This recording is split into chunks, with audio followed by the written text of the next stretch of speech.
Assalamualaikum warahmatullahi wabarakatuh. Good morning, everyone.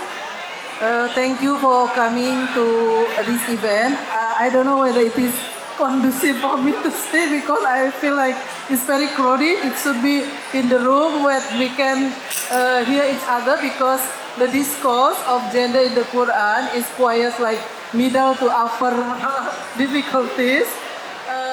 I would like to ask you, leveling up, whether I need to explain to you about gender. And I have PowerPoint presentation. If you want to help display in that TV, please the committee can display my PowerPoint. And my question to you first is, who knows about gender already? Raise your hand if you have already know about gender. Okay, I can see your head. Okay, good. That means I don't need to start with the from zero about gender. I can go straight to the finding of Professor Nasaruddin Umar in the book Gender Argument. So that will shorten my presentation. So basically this is the book. Okay, sebentar. This is the book, the original book in Indonesian language. It is published in 1999. So this is dissertation of Professor Nasaruddin Umar at UIN Jakarta, yeah. And then it is translated in 2025 here, Mbak An already mentioned by Dr. Birawa Anuraga, yeah, by Dr. Birawa Anuraga. And I have used this book. See, I read the book. So I read the book 1999, and I use it in my teaching, yeah, anywhere, and also in my publication. So for me, it was giving opportunity to speak about the book by the Minister of Religious Affairs today, yeah. So I will not talk about gender because we have already knows about that. So I go straight to the slide about Nasaruddin Umar's gender terms in the Quran, please. The committee. So go to slide 5, 5B, or slide 3. Yeah. Where is the committee? Okay. Anyway, so I would like to mention what of the finding of Professor Nasaruddin Umar in this book. Professor Nasaruddin Umar says that when the Quran mentioned about sex biology, the Quran used the term zakar for male and untha for female. Yeah. And when the Quran talk about gender, they use rijal, that means masculine, or nisa, that means feminine, and mar'a. Mar'a is the woman who has the husband, and not all women have the husband. Yeah. And this finding is useful if rereading the Quran, especially Quranic verse 434, because the majority or the dominant interpretation of the Quran about ar-rijalu qawwamuna 'alan nisa, rijal mainly interpreted as a male. But actually, with the finding of Nasaruddin Umar about gender terms in the Quran, rijal can be either male or female as long as the person fulfill the requirements. And what are the requirements of the rijal? This is actually about leadership in the family. Yeah, that the two requirements to be rijal or leader in the family. The first one is bima fadalallahu ba'dhum ala ba'din. The second is wa bima anfaqu min amwalihim. So please go to the verse 434. Yeah, rijalu qawwamuna 'alan nisa. I don't know where the computer is, but could you move on to the slide about the verses? But next. Yes, this one. Yeah. So the dominant or patriarchal reading of the Quran is that men are the leader of the family. Yeah. But with the term found by Nasaruddin Umar, rijal can be either male or female because the verse doesn't mention az-zakaru qawwamuna 'alan nisa, but ar-rijalu qawwamuna 'alan nisa. And the two requirements of being rijal who is qawwam is bima fadallahu ba'dhum ala ba'din, yeah. That means the person who has superiority be compared to the spouse. And what are the indicators of superiority in the current era? The indicators of superiority in this current era can be higher level of education and higher level of income. And the person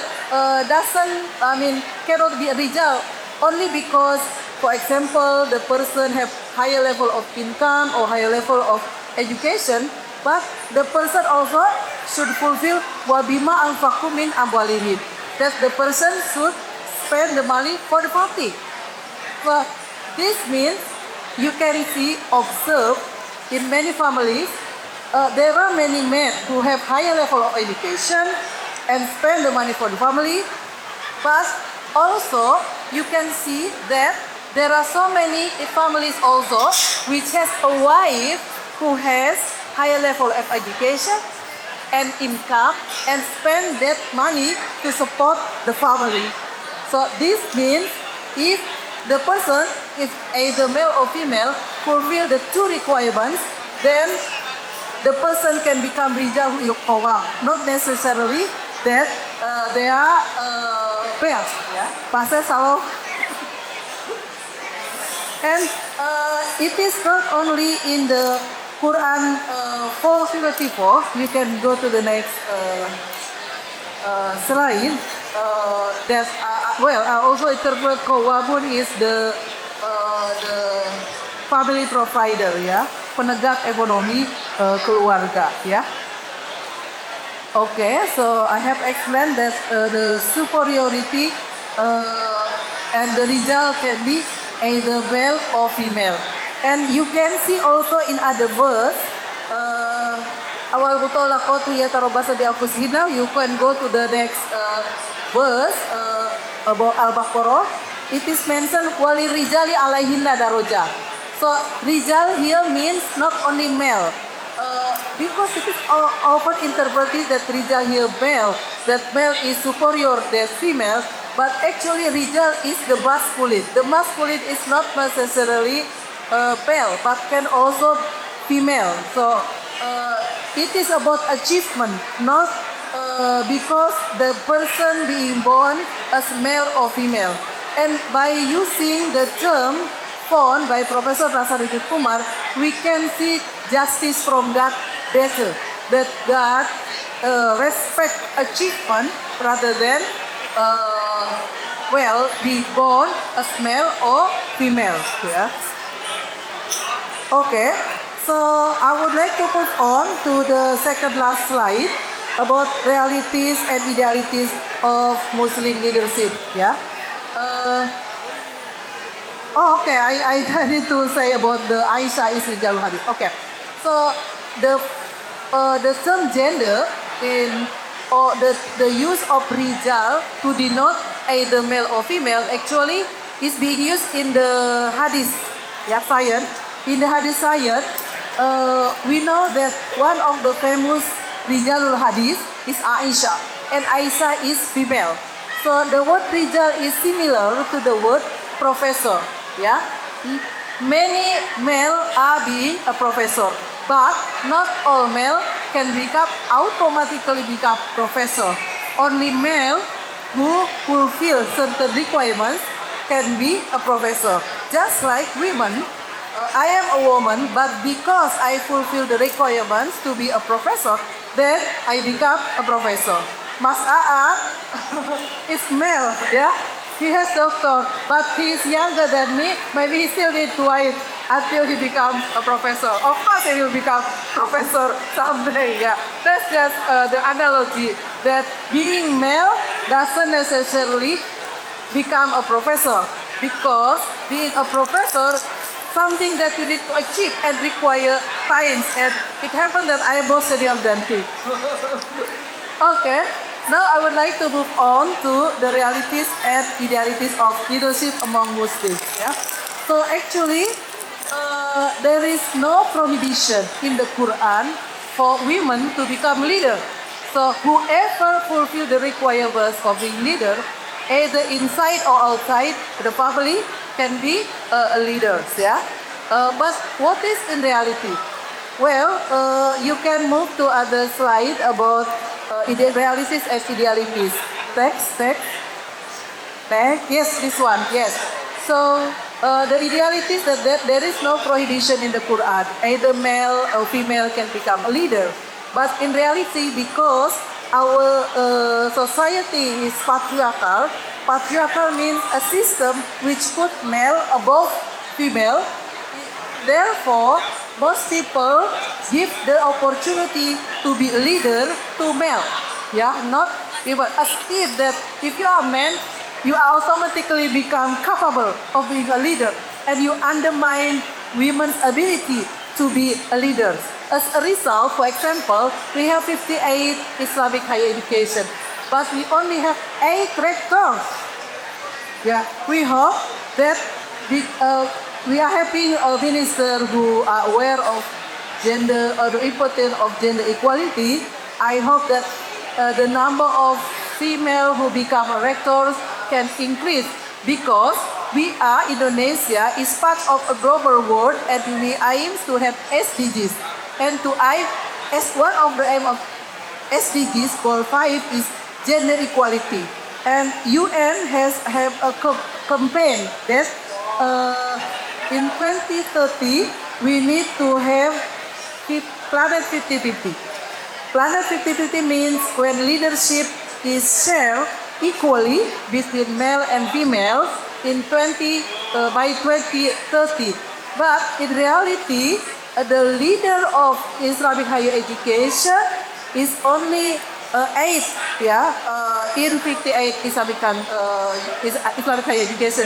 This means that we only achieve 14, and the target is 50%. Yeah, still far. Okay. So you need to support women leadership in whatever role you are doing, and we need to encourage more women to apply to be a rector. Yeah, I think I saw some female rectors around. Yeah, just now because they are my responded in my research about women leadership in Islamic higher education. Okay, so that's my expectation that by 2030 we can achieve 50-50 planet, yeah, when leadership is shared equally between men and women. And this is my last slide, and I hope that you can ask any question, have discussion. So the finding of Professor Nasaruddin Umar facilitate new reading of the Quran, as I mentioned, that we can see that leadership is not only for male but also for female or whoever fulfill the requirements. And actually, there's leadership in the family. That's why it requires to spend the money for the family. Yeah. And with this new finding, we can see how long justice better. Yeah. So unlike patriarchal values who put male above female, so the new reading can position anybody, and either male or female, in superior position because of their effort, not because of their sex. Yeah, and with this, I close that if anyone use the Quran to support injustice, for example, by prohibiting women to be a leader, or by assuming that it is not appropriate for women to be leader, what is wrong is not the interpretation of the Quran. What is wrong is not the Quran, but its interpretation, because the lens used by that person is patriarchal. I think that's all. Thank you very much. Assalamualaikum warahmatullahi wabarakatuh. Let's give a round of applause to Prof. Rina. Thank you, Prof. Rina. Very insightful presentations, and I think that